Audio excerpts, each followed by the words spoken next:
It's the Real News Network. I'm Sharmini Pires coming to you from Baltimore.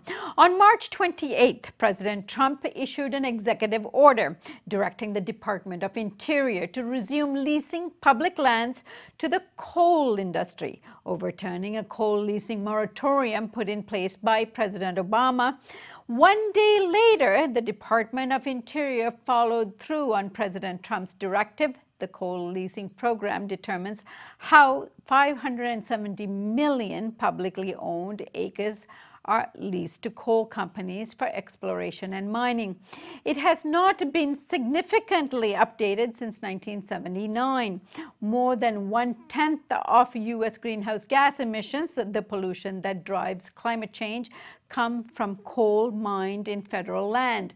A justice recently filed a lawsuit challenging the result of the executive order on behalf of regional and national groups, which includes Northern Cheyenne of Montana, to reinstate the ban on leasing of public lands for coal mining put in place by the Obama administration.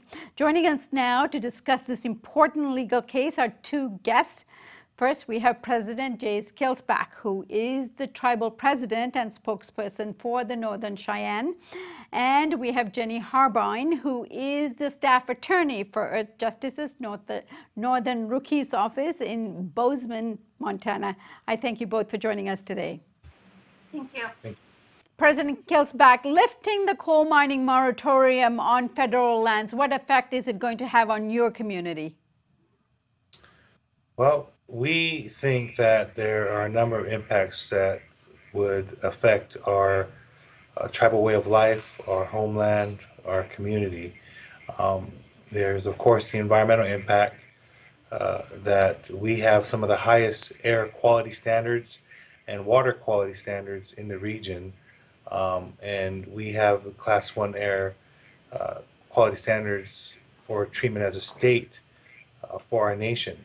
We have a robust air quality monitoring program, and we also have a strong water quality program that monitors our waterways. The economic impact is something that we've experienced in the past with other coal mining operations around a reservation, that we fail to see any real benefit in jobs and job training. And then there's the health impact. The public health, the pollution, the impact it would have in our communities and their health. And then we also have what we consider one of the more important is our cultural impact. Our impact on our cultural resources, our sacred sites, our animals, our plants, those aspects that haven't been addressed in the lifting of the moratorium. Right, Jenny, let me go to you. In terms of this moratorium, it was achieved through a real fight back and litigation and so forth. Give us a sense of the history of how that moratorium came about by the President Obama's administration. Sure. So advocates for many years have argued for meaningful changes to the federal coal program and an environmental study of all the impacts and alternatives to evaluate those needed reforms. And the coal moratorium and the programmatic environmental impact statement process that was initiated by the Obama administration was a long time in coming. But I think, the Obama administration finally understood two key facts. The first, I think it just became too hard to ignore the overwhelming body of science that demonstrates that it's impossible to continue leasing our federal lands for coal mining and the burning of that coal while making good on our international commitments and really the imperative we have to reduce our greenhouse gas emissions to address climate change. And the second reality that I think led to this development is the growing recognition that we don't need to mine and burn more coal to fuel our nation's energy needs. Renewable sources of energy are cheaper than ever. They're growing market share by leaps and bounds. And I think the Obama administration finally realized that we don't need to take on all of the really devastating impacts of mining and burning coal when there are better alternatives. Right. And President Killsback, let me come back to you. Give us a greater sense of what some of the health, community health issues are, the impact this kind of mining has on your specific community that you mentioned earlier. So I think the most, I guess, relevant scenario that we've all experienced with Indian tribes fighting for the environment was what was going on in Standing Rock. That was essentially protecting the water, while we're over here in our region wanting to protect the air and the air quality. And those environmental health impacts would affect our community in a way that we're monitoring now with our air monitoring program. We're looking at the levels of dust in the air. We're looking at the pollution. We're looking at all the impacts that a strip mine or a leasing program, coal leasing program would have in around our reservation. And Jenny, I'll come back to you about the most recently filed court case. But President Killsback, can you elaborate a little bit on this? Ryan Zinke, the Interior Secretary, has said that lifting the ban is a boon for the Crow people, and that a war on coal is a war on Crow people. Who are the Crow people? I understand it is an adjacent tribe to you. But what did he mean by that statement? And are the two groups in conflict over this ban? So media and even the government tend to marginalize tribes and get us to essentially fight amongst ourselves. It's a divide and conquer tactic that we've dealt with for centuries.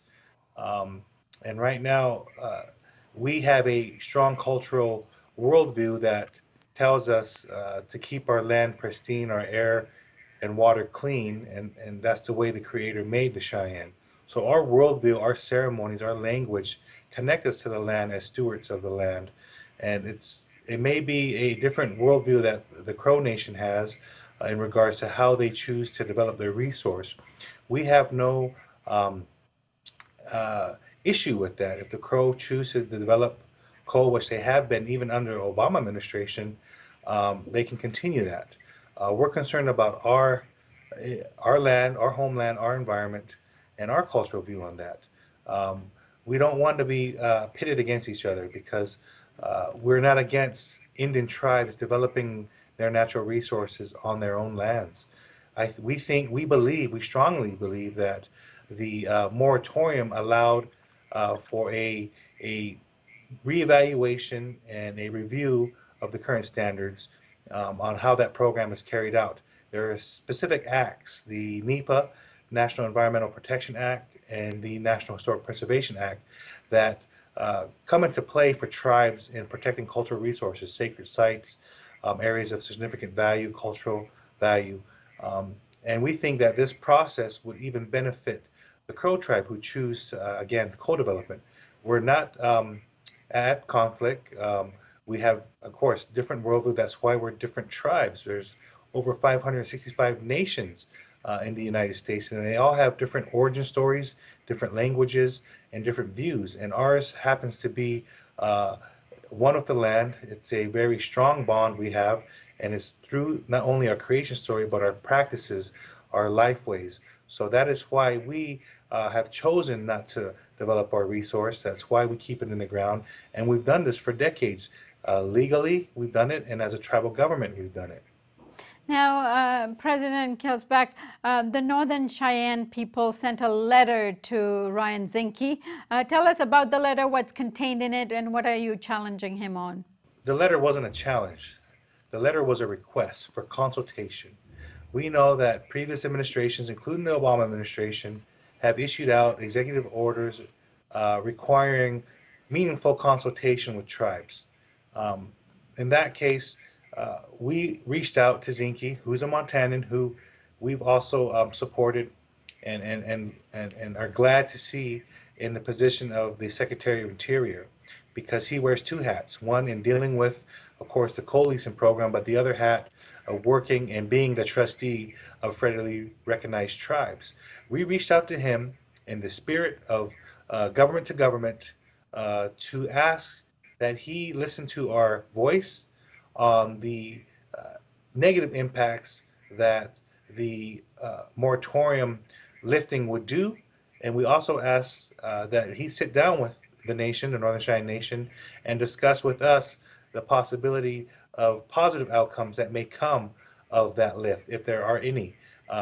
And we still have a very strong viewpoint that culturally, the the burning and digging of coal is something that our nation won't do.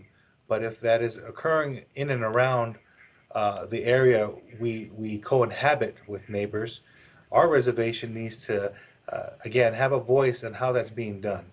There's issues of job equity, job training, economic benefits that we've never seen from coal development around our reservation.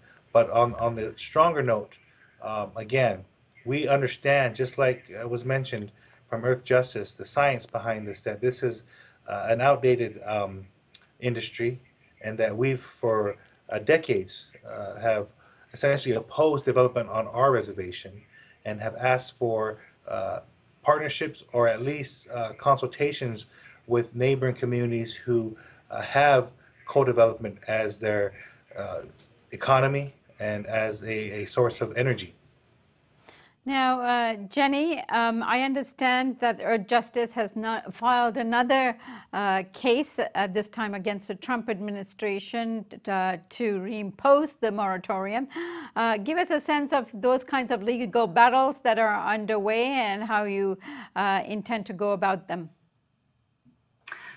So the conservation groups partnered with the Northern Cheyenne Tribe to challenge President Trump's lifting of the moratorium, which, as we document in our lawsuit, is really an attempt to short circuit the process that the Obama administration had commenced to evaluate all of these impacts that President Killsback is talking about. Now, Trump's decision, as we document, if it flies in the face of climate science, it flies in the face of really the economic realities, and it contradicts a body of evidence about really the unacceptable and very significant impacts that the mining and burning of coal have on our air quality, on our water quality, and on American communities. And the Trump administration, just like any other federal decision maker, is legally required to base its decision making on the facts and ground it in the law. And here the Trump administration didn't do so when it renewed federal coal leasing without the legally required environmental review. And that's the basis of our lawsuit. Right. And in addition, Jenny, and this could be a question to both of you because I'm sure you're conducting the struggles at different ends. This particular lifting of the ban and the kind of opening up of the leases and the environmental damage this is causing, of course, contradicts both official government treaties or trust agreements with Native Americans, as well as UN declarations on Indigenous people, of which the U.S. is a signatory. Give us a better sense of the number of things that the U.S. is violating at this point, both on the part with Native communities as well as in terms of legislation and treaties already in place. I will defer to President Killsback on the questions regarding treaties and Native rights. What we're really looking at in this lawsuit is the violation of just fundamental principles and requirements for rational decision making and considered review of decisions that the federal government undertakes that affect us all. And that type of decision is the same type of decision that other law organizations have been hauling Trump into court for over the last several months. This decision just like many others that we've seen, is one that really can't be justified on the basis of the information that the Trump administration had before it. And final word to you, President Killsback. Give us a sense of the kind of violations that President Trump is already engaged in when it comes to treaty agreements and violations of declarations in place. So our ancestors essentially fought and died for the land that we now call home. And by not allowing us consultation, we're not affirming our rights to be heard with the due process that is required with statutes under NEPA, the National Historic Preservation, Clean Air, Clean Water Acts, and then our own standards, our air quality and our water quality. But on a more indigenous perspective, without consultation, the U.S. essentially has no oversight of these projects, and we are feeling that burden as first Montanans here. We are feeling the negative impacts that would occur when the coal program kicks back up and there's no longer the moratorium that would essentially put a checks and balances for that system. Because when something goes wrong or bad, it's the Indian people who suffer. You can ask any Indian about that relationship. And we're looking in the spirit of government to government that consultation occur. And because that hasn't occurred, we filed that lawsuit because that's where we stand as a nation within the United States asking for that. President Killsback, I thank you so much for joining us. Jenny Harbine from Earth Justice, I thank you for joining us today as well. I want you to be able to use The Real News as a horn to publicize some of the issues and struggles you guys are working on. And please, I welcome you both back on The Real News whenever you need it as a venue to broadcast the work you're doing. Thank you so much. Thank you. Thank you. And thank you for joining us here on the Real News Network.